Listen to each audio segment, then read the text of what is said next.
My dear students, আজকে আমরা আলোচনা করব বাংলার যে নবাব, সেই নবাবগণ সম্পর্কে।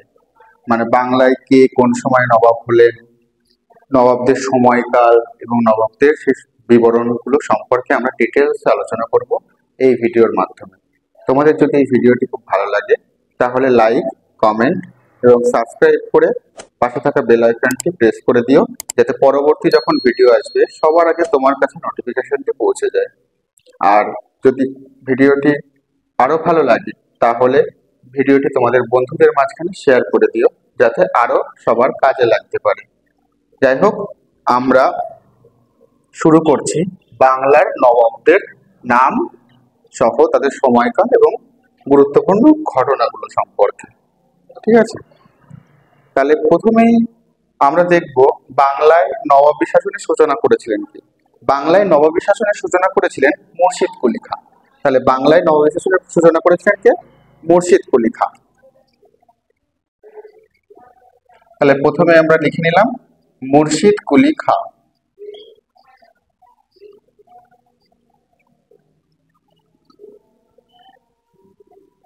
মুর্শিদ কুলি খাঁ। মুর্শিদ কুলি খাঁর সময়কাল হচ্ছে 1700 থেকে 1727 পর্যন্ত। 1727 এডি, অর্থাৎ আফটার ডেথ। এই সময়কালে পর্যন্ত মুর্শিদ কুলি খাঁ ছিলেন বাংলার নবাব। এবার মুর্শিদ কুলি খান তার ফট করে নবাব হয়ে যাননি। আসলে এই মুর্শিদ কুলি খান ছিলেন একজন, প্রথমে তিনি ছিলেন একজন হিন্দু এবং তার নাম ছিল হিন্দু, তার নামটা অতটা জানা যায় না।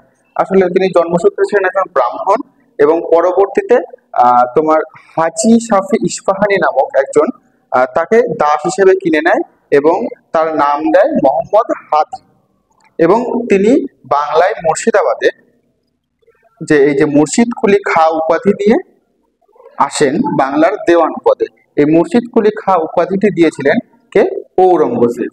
তাহলে এই মুর্শিদ কুলি খাঁয়ের মানে পূর্ব জন্মসূত্রে তিনি ছিলেন কি? একজন ব্রাহ্মণ।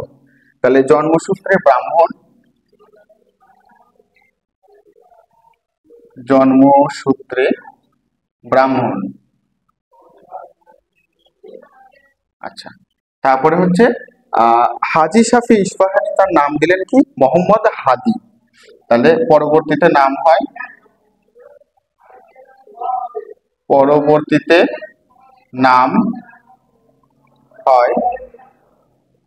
মোহাম্মদ হাদি।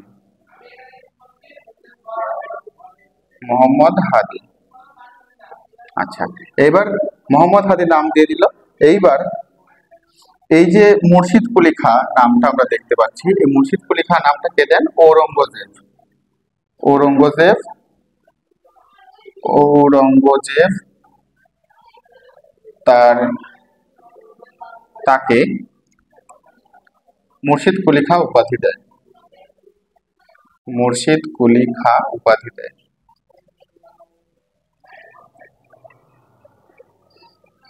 উপাধি দেয়।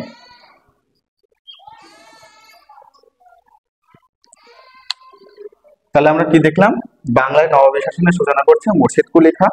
তিনি 1700 খ্রিস্টাব্দে রাজত্ব শুরু করছেন এবং 1727 খ্রিস্টাব্দে তার রাজত্ব শেষ করছেন। এবার তিনি জন্মসূত্রে ছিলেন একজন ব্রাহ্মণ। পরবর্তীতে হাজি শাফি ইস্পাহানি তার নাম দেয় মোহাম্মদ হাদি এবং তিনি দাস হিসেবে বিকৃত হন। পরবর্তীতে তার ঔরঙ্গজেব তার নাম দেয় মুর্শিদ কুলি খাঁ। ঠিক আছে, তার উপাধি দেয়। ঠিক আছে, এর পরবর্তী যে নবাব ছিলেন তিনি হলেন সরফরাজ খাঁ। তাহলে পরবর্তী নবাব যেটা দেখবো সেটার নাম হচ্ছে সরফরাজ খাঁ। এবার হচ্ছে 2 নম্বরে আমি কি বললাম? মুর্শিদ কুলি খাঁয়ের পরবর্তীতে যে নবাব হচ্ছেন তার নাম হচ্ছে সরফরাজ খাঁ। সরফরাজ খাঁ। আচ্ছা, ইনি মুর্শিদ কুলি খাঁয়ের 1727 খ্রিস্টাব্দে মৃত্যু হয় এবং তারপরে তিনি সিংহাসনে বসেন। ইনি আসলে ছিলেন তার নাতি, অর্থাৎ কার? মুর্শিদ কুলি খাঁয়ের নাতি। তিনি 1727 খ্রিস্টাব্দে সিংহাসনে বসেন এবং 1727 পর্যন্ত সিংহাসনে টিকেছিলেন। কেননা এনার পিতা যখন ইনি খবর পেলেন যে এনার পিতা তার রাজ্য আক্রমণ করছে, তার পিতার নাম ছিল সোজাউদ্দিন খাঁ। ঠিক আছে। তখন তিনি তার পরিবারের সবাই বলেন যে তুমি সিংহাসন ছেড়ে দাও, যেহেতু তোমার বাবাই সিংহাসনটা চাইছে তাহলে তুমি সিংহাসনটা ছেড়ে দাও। তখন তিনি সিংহাসনটা ছেড়ে দেন এবং তার বাবার কাছে, তার বাবা 1727 খ্রিস্টাব্দে আবারও পুনরায় সিংহাসনে বসেন। তার বাবার নাম কি? তাহলে 3 নম্বরে সুজাউদ্দিন খাঁ। সুজাউদ্দিন খাঁ ইনি ছিলেন সরফরাজ খাঁয়ের পিতা। আচ্ছা, ইনি 1727 খ্রিস্টাব্দে সিংহাসনে বসছেন 1739 খ্রিস্টাব্দ পর্যন্ত। তাহলে 1739 এডি তিনি পুত্রকে সরিয়ে দিয়ে সিংহাসন লাভ করেন। ঠিক আছে। এর পরবর্তীকালে 1739 খ্রিস্টাব্দে এই সুজাউদ্দিন খাঁয়ের মৃত্যু হলে সিংহাসনে বসেন তার পুত্র পুনরায় সরফরাজ খাঁ। তাহলে আবারও পুনরায় সরফরাজ খাঁ সিংহাসনে বসল। মানে একই ব্যক্তি মারা যাওয়ার, মানে পিতার মারা যাওয়ার পরে আবার সিংহাসনে বসলেন কত সালে? 1739 থেকে 1740 খ্রিস্টাব্দ পর্যন্ত। 1739 থেকে 1740 খ্রিস্টাব্দ। ঠিক আছে।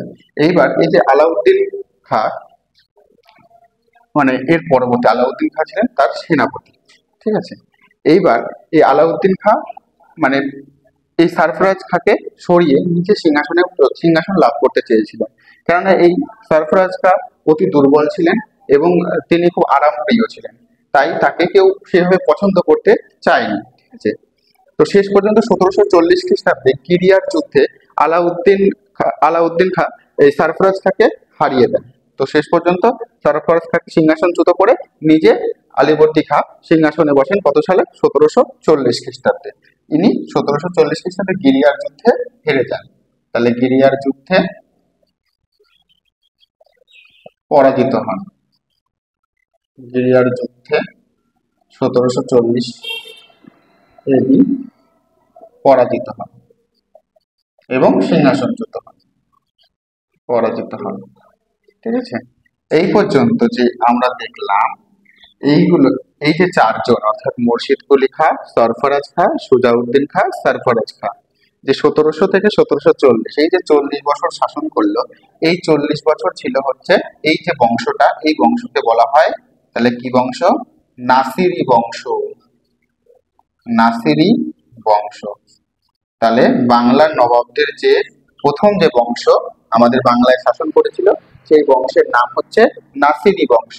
নাসিরি বংশের শাসকগণকে মুর্শিদ কুলি খাঁ, সরফরাজ খাঁ, সুজাউদ্দিন খাঁ, সরফরাজ খাঁ, এই চারজন ছিলেন হচ্ছে নাসিরি বংশ। নাসিরি বংশ টিকে ছিল 1700 থেকে 1740 খ্রিস্টাব্দ পর্যন্ত।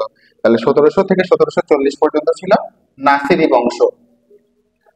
আচ্ছা, এবার আমরা দেখবো হচ্ছে আফসার বংশ। এই আফসার বংশের প্রথম শাসক হচ্ছেন আলীবর্দী খাঁ। আলীবর্দী খাঁ ছিলেন একজন সেনাপতি এবং সেই সেনাপতি থেকে তিনি সরফরাজ খাঁকে গিরিয়ার যুদ্ধে 1740 খ্রিস্টাব্দে পরাজিত করেন এবং নিজে সিংহাসনে বসেন এবং তার বংশের নাম আমরা জানি আফসার বংশ। তাহলে প্রথমে আমরা আলীবর্দী খাঁ লিখলাম, আলীবর্দী খাঁ, আলীবর্দী খাঁ। ঠিক আছে। আলীবর্দী খাঁ সিংহাসনে বসছেন 1740 খ্রিস্টাব্দে। 1740 থেকে 1756 খ্রিস্টাব্দে তিনি সিংহাসনে ছিলেন। ঠিক আছে। তাহলে আলীবর্দী খাঁ 1740 খ্রিস্টাব্দে গেরিয়ার যুদ্ধের মধ্য দিয়ে সিংহাসনে বসেন এবং 1756 খ্রিস্টাব্দে তিনি মারা যাচ্ছেন। ঠিক আছে।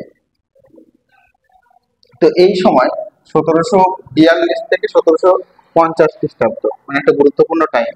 এই টাইমে বাংলায় বর্গি হানা হয়। আমরা সেই ছোটবেলায় বাচ্চাদেরকে শোনাতাম না যে খোকা ঘুমালো পাড়া ঝেড়ানো, বর্গি এলো দেশে, বুলবুলিতে ধান খেয়েছে, খাজনা দেবো কিসে। সেই বর্গি অর্থাৎ মানে একদল ডাকাত দস্যু যারা বাংলাকে লুটপাট করত। এই আলীবর্দী খাঁ যখন মুর্শিদাবাদে থাকতো তখন তারা কলকাতায় লুটপাট চালাতো, আবার যখন আলীবর্দী খাঁ ছুটতে ছুটতে কলকাতায় যেত তখন তারা আবার গিয়ে মুর্শিদাবাদ বা বিহার বা উড়িষ্যায় এইভাবে সারা বাংলা লুটপাট করতো। তাই ওইটা আমরা কিন্তু ওই যে প্রবাদটা সেটা আমরা শুনতে পাই যে খোকা ঘুমালো পাড়ার জন্য, বর্গি এলো দেশে, বুলবুলিতে ধান খেয়েছে, খাজনা দেবো কিসে। এইভাবে এত অত্যাচার করতো এই টাইমটা, অর্থাৎ কত? 1742 থেকে 1750 এই টাইমটা। ঠিক আছে। তো এই টাইমটায় তারা খুব অত্যাচার করতো। শেষ পর্যন্ত 1751 খ্রিস্টাব্দে আলীবর্দী খাঁ তাদের সঙ্গে একটা সন্ধি করেন এবং সেই সন্ধিতে প্রচুর টাকা তাদেরকে দিয়ে এই আক্রমণ ঠেকাতে সমর্থ হন কে? আলীবর্দী খাঁ। এই আলীবর্দী খাঁয়ের যখন তিনি মারা যান ১৬৫৬ খ্রিস্টাব্দে, তখন তার উত্তরাধিকারী দ্বন্দ্ব তৈরি হয়। তার উত্তরাধিকারী ছিল মানে তার ৩টে কন্যা ছিল, কোনো পুত্র সন্তান ছিল না। তাহলে তার ৩টে কন্যা ছিল, ঠিক আছে। প্রথম কন্যার নাম ছিল হচ্ছে মেহেরুন্নেসা বেগম বা ঘসেটি বেগম, আমরা যাকে ঘসেটি বেগম বলে চিনি। তাহলে নাম লিখে নিলাম আমরা, মেহেরুন্নেসা বেগম, মেহেরুন্নেসা বেগম বা ঘসেটি বেগম, ঠিক আছে। আমরা এনাকে কিন্তু ঘসেটি বেগম বলেই চিনি। ইনি ছিলেন মানে বড় প্রথম কন্যা, এবং দ্বিতীয়ত ছিলেন কে? মুনিরা বেগম, ঠিক আছে। তাহলে দ্বিতীয়ত ছিলেন মুনিরা বেগম, মুনিরা বেগম। আচ্ছা, এবং ৩ নাম্বার অর্থাৎ তৃতীয় কন্যা, সব থেকে ছোট ছিলেন, কনিষ্ঠ কন্যা ছিলেন আমিনা বেগম, আমিনা বেগম। এবার তিনি যখন মারা যান তখন তিনি সিংহাসন দিয়ে যান কাকে? এই আমিনা বেগমের পুত্র সিরাজউদ্দৌলাকে, ঠিক আছে। তার মানে বড় কন্যাকেও দেন না এবং মেঝোটাকেও দেন না, শেষ পর্যন্ত তিনি কনিষ্ঠ কন্যা আমিনা বেগমের পুত্র সিরাজউদ্দৌলাকে সিংহাসন দিয়ে যান।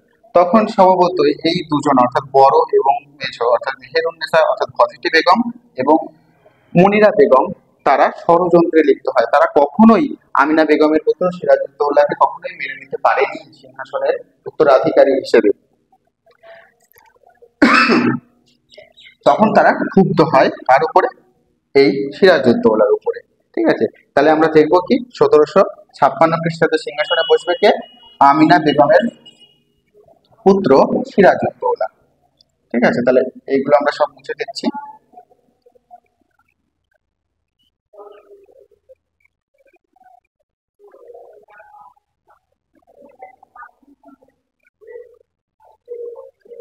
আচ্ছা,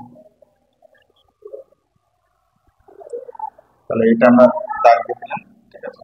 এটা ছিল বর্গীখানা। আচ্ছা, ২ নম্বরে ছিল কে? সিরাজ উদ্দৌলা, সিরাজ উদ দৌলা, ঠিক আছে। সিরাজউদ্দৌলা তিনি শাসন শুরু করেন কত সালে? ১৭৫৬ সালে। ১৭৫৬ সালে তিনি সিংহাসনে বসেন ১৭৫৭ সাল পর্যন্ত, ঠিক আছে। এবার ১৭৫৬ সালে তিনি সিংহাসনে বসেন, মাত্র একটা বছর শাসন করেছেন, কিন্তু এই সময়ে কিন্তু বাংলার একটা পরাধীনতার সময়কাল শুরু হয়েছে, ঠিক আছে। কেন আমরা বলছি? এই সিরাজদৌলা ২৩ বছর বয়সে সিংহাসনে বসেন, ২৩ বছর বয়সে তিনি সিংহাসনে বসেন, সিংহাসনে বসে। ১৭৫৭ সালের ২৩শে জুন তার কি হচ্ছে? পলাশীর যুদ্ধ হচ্ছে, ঠিক আছে। এই পলাশীর যুদ্ধে সিরাজদৌল্লা ইংরেজ কোম্পানির কাছে হেরে যাচ্ছে এবং তার মৃত্যুদণ্ড হচ্ছে, এবং তারপরে সিংহাসনে বসছে কে? মির্জাফর। এবার ব্যাপার হচ্ছে সিরাজউদ্দৌলাকে সিংহাসনে বসানি, আমি প্রথমেই বললাম, ঘসেটি বেগম থেকে শুরু করে তোমার মুনিরা বেগম, এরা সবাই এর বিরোধী ছিল, এবং মির্জাফর, ঠিক আছে। এর মানে ঘরের শত্রু বিভীষণ, অর্থাৎ ঘরের মধ্যেই তার শত্রু লুকিয়েছিল, তিনি ঘরের যুদ্ধ ঠেকাতেই ব্যস্ত ছিলেন। অপরদিকে ইংরেজরা জানতো যে মানে ফ্যামিলির মধ্যে এরকম সমস্যা, তখন তারা কি করলো? এদের সঙ্গে জোট বাঁধলো, জোট বেঁধে তারা সিরাজদৌলাকে ১৭৫৭ খ্রিস্টাব্দে পলাশীর যুদ্ধের মধ্য দিয়ে পরাজিত করলো এবং বাংলায় স্বাধীনতার সূর্য অস্তমিত হলো, ঠিক আছে। এবার আমরা নেক্সট কোনো ভিডিওতে পলাশীর যুদ্ধ সম্পর্কে জানবো, তাই আমরা বেশি কিছু ডিটেলসে জানালাম না, ঠিক আছে। এর এই পর্যন্ত আফসার বংশ শেষ হয়ে যাচ্ছে, এরপরে শুরু হচ্ছে নাজাফি বংশ, ঠিক আছে। এবার নাজাফি বংশের প্রথম শাসক ছিলেন মির্জাফর। তাহলে আমরা আলাদা করে চার্ট বানিয়ে নাজাফি বংশটাকে দেখব। এটা ছিল কোন বংশ? আফসার বংশ, আফসার বংশ, ঠিক আছে। তাহলে প্রথম বংশের নাম ছিল নাসিরি বংশ, দ্বিতীয় বংশের নাম হলো আফসার বংশ, এবং পরবর্তীতে আমরা কি দেখবো? নাজাফি বংশ, ঠিক আছে। তাহলে এইটা আমরা মুছে দিয়ে পরবর্তী যে নাজাফি বংশের শাসকগণ বা নাজাফি বংশের নবাবগণ সম্পর্কে পরের চার্টের মধ্যে দিয়ে দেখায়। এইবার আমরা জানবো কি নাজাফি বংশ সম্পর্কে। ঠিক আছে, তাহলে নাজাফি বংশের প্রথম শাসক ছিলেন কে? মির্জাফর। মির্জাফর মির্জাফর ঠিক আছে, এনার সময়কাল হচ্ছে 1757 26শে জুন থেকে কত 1760 পর্যন্ত। ঠিক আছে, তাহলে 1757 থেকে 1760। ঠিক আছে, এনার সময়কাল এই পর্যন্ত। ইনি পলাশির যুদ্ধের পর, ঠিক আছে, ইংরেজদের প্রচুর অর্থের বিনিময়ে সিংহাসন লাভ করেন। এই যে ঘটনাটা, তিনি প্রচুর অর্থ প্রদান করছেন ইংরেজদেরকে, এটাকে কিন্তু বলা হয় পলাশির লুণ্ঠন। ঠিক আছে, এইবার 1760 খ্রিস্টাব্দে একটা বিপ্লব ঘটছে, যে বিপ্লবটাকে আমরা বলছি কি রক্তপাতহীন বিপ্লব। অর্থাৎ 1760 খ্রিস্টাব্দে তার জামাই অর্থাৎ মীর কাসিম তিনি কি করছেন? ইংরেজদেরকে 29 লক্ষ টাকার বিনিময়ে সিংহাসন লাভ করছেন। ঠিক আছে, এবং ইংরেজরা তাকে মির্জাফরকে সিংহাসন থেকে সরিয়ে তার জামাই মীর কাসিমকে সিংহাসনে বসাচ্ছেন। কত সালে? 1760। তাই এই 1760-এর বিপ্লব বা 1760-এর রক্তপাতহীন বিপ্লব বলা হয়। তাহলে দ্বিতীয় কে শাসক? তার জামাই মীর কাসিম। এই মীর কাসিম কি করছেন? আমি বললাম ইংরেজ কোম্পানিকে 29 লক্ষ টাকার বিনিময়ে তিনি সিংহাসনে বসেন 1760 খ্রিস্টাব্দে। ঠিক আছে, কত সাল পর্যন্ত? 1763 সাল পর্যন্ত। ঠিক আছে, তিনি মীর কাসিম সিংহাসনে বসছেন। এই মীর কাসিম 1760 সালে সিংহাসনে বসার পরে তিনি ইংরেজদের অধীনে শাসন করতে চাইলেন না। তিনি কি করেন? স্বাধীনভাবে শাসন করতে চেয়েছিলেন। তাই তিনি ইংরেজদের বিরুদ্ধে 5খানা যুদ্ধ করেছিলেন। কি কি যুদ্ধ? 1 নাম্বার করেছিলেন কাটোয়া, উদয়নালা, গিরিয়া, মুর্শিদাবাদ, মুঙ্গের। ঠিক আছে, তিনি 5টা যুদ্ধ করেছিলেন 1763 সালে ইংরেজদের বিরুদ্ধে। কি কি? কাটোয়া, উদয়নালা, মুর্শিদাবাদ, গিরিয়া আর কি মুঙ্গের। এই 5টা যুদ্ধেই তিনি পরাজিত হন। ঠিক আছে, এবং তিনি পালিয়ে যান। তিনি আর একটা কাজ করেছিলেন, মুর্শিদাবাদ থেকে তার রাজধানী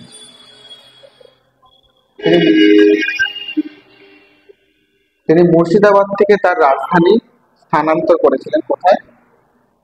মুঙ্গেরে। ঠিক আছে, তাহলে তিনি মুর্শিদাবাদ থেকে তার রাজধানী মুঙ্গেরে স্থানান্তর করেছিলেন। ঠিক আছে, শেষ পর্যন্ত 1763 খ্রিস্টাব্দে তিনি 5টা যুদ্ধে পরাজিত হওয়ার পরে তাকে সিংহাসন থেকে তিনি পালিয়ে যান। পালিয়ে গিয়ে কোথায় যান? অযোধ্যায় গিয়ে তিনি আশ্রয় নেন। ঠিক আছে, তাহলে এই পর্যন্ত মীর কাসিম শেষ হয়ে গেল। এরপরে পুনরায় শাসক হচ্ছেন তার শ্বশুরমশাই মির্জাফর। ঠিক আছে, তাহলে মির্জাফর পুনরায় শাসক হচ্ছেন কত সালে? নিশ্চয়ই 1763 সাল থেকেই হবে। 1763 থেকে 1765। 1765 পর্যন্ত তিনি শাসক হচ্ছেন কে? মির্জাফর। আমরা কি দেখছি? 1764 খ্রিস্টাব্দে একটা যুদ্ধ ঘটছে। কি যুদ্ধ সেটা? বক্সারের যুদ্ধ।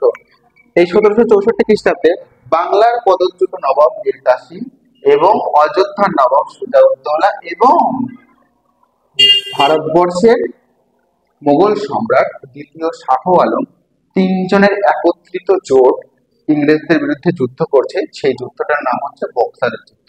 এই যুদ্ধে যে 3 জোট অর্থাৎ বাংলার পদচ্যুত নবাব মীর কাসিম, অযোধ্যার নবাব সুজাউদ্দৌলা এবং ভারতের মুঘল সম্রাট দ্বিতীয় শাহ আলম যুদ্ধে পরাজিত হন এবং যুদ্ধে জয়লাভ করেন তারা ইংরেজ ইস্ট ইন্ডিয়া কোম্পানি।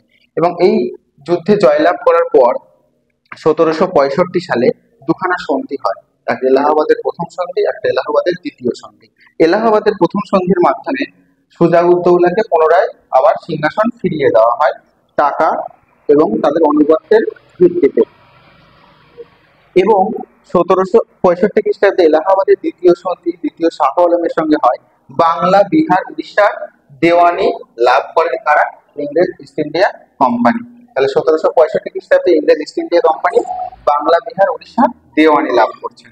ঠিক আছে, এবং 1765 খ্রিস্টাব্দে মির্জাফর মারা যাওয়ার পরে তার সিংহাসনে বসছেন তার পুত্রকে নজমউদ্দৌলা। তাহলে 4 নম্বরে নজমউদ্দৌলা।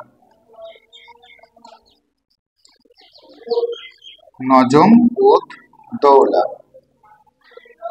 তিনি সিংহাসনে বসছেন কত সালে? 1765 থেকে 1765 খ্রিস্টাব্দে সিংহাসনে বসছেন। ঠিক আছে, ইনি ছিলেন নাবালক একজন শাসক, একদম তাকে হাতের পুতুল করে রেখে দেওয়া হয় জাস্ট। আর বাকিটা মানে পুরোটাই ইংরেজ ইস্ট ইন্ডিয়া কোম্পানি সামলাতো। মানে নামে মাত্র নবাব ছিলেন নজমউদ্দৌলা। এবং এরপরেই মানে নবাবী শাসনের শেষ হয়ে যায় এবং 1772 খ্রিস্টাব্দে আমরা জানি দ্বৈত শাসন ব্যবস্থার অবসান ঘটে এবং ইস্ট ইন্ডিয়া কোম্পানি সরাসরি ভারতবর্ষের শাসন শাসন ব্যবস্থা শুরু করেন। কিন্তু বাংলার যে স্বাধীন নবাবী শাসন কিন্তু শেষ হয়ে গেছিল কোথায়? সিরাজউদ্দৌলার পতনের মধ্য দিয়ে। তারপরে আমরা যে দেখলাম সেগুলো কিন্তু সব পরাধীন নবাবী শাসন, অর্থাৎ ইংরেজদের হাতের পুতুল হিসেবে ছিলেন। মুর্শিদ কুলি খাঁ থেকে শুরু করে সিরাজউদ্দৌলা, অর্থাৎ 1700 থেকে 1757 পর্যন্ত এই টাইমটা ছিল বাংলার স্বাধীন নবাবী শাসন। এবং তারপরে যে আমরা নাজাফি বংশ দেখলাম, অর্থাৎ মির্জাফর থেকে শুরু করে, এটা কিন্তু পুরোপুরি ইংরেজদের হাতের পুতুলের মতো নবাব আমরা দেখতে, অর্থাৎ পরাধীন পরাধীন নবাবী শাসন আমরা দেখতে পেলাম। ঠিক আছে? তো তোমাদের যদি ভিডিওটি ভালো লেগে থাকে তাহলে চ্যানেলটি সাবস্ক্রাইব করে পাশে থাকা বেল আইকনটি প্রেস করে দেবে এবং কমেন্ট করে জানাবে যে কেমন লাগলো। লাইক করে দিও এবং পারলে তোমার বন্ধুদের সঙ্গে শেয়ার করে দিও, যাতে তোমার বন্ধুদের কাছে ইনফরমেটিভ ভিডিওগুলো পোস্ট হতে থাকে বা তাদের কাছে যেতে থাকে। ঠিক আছে?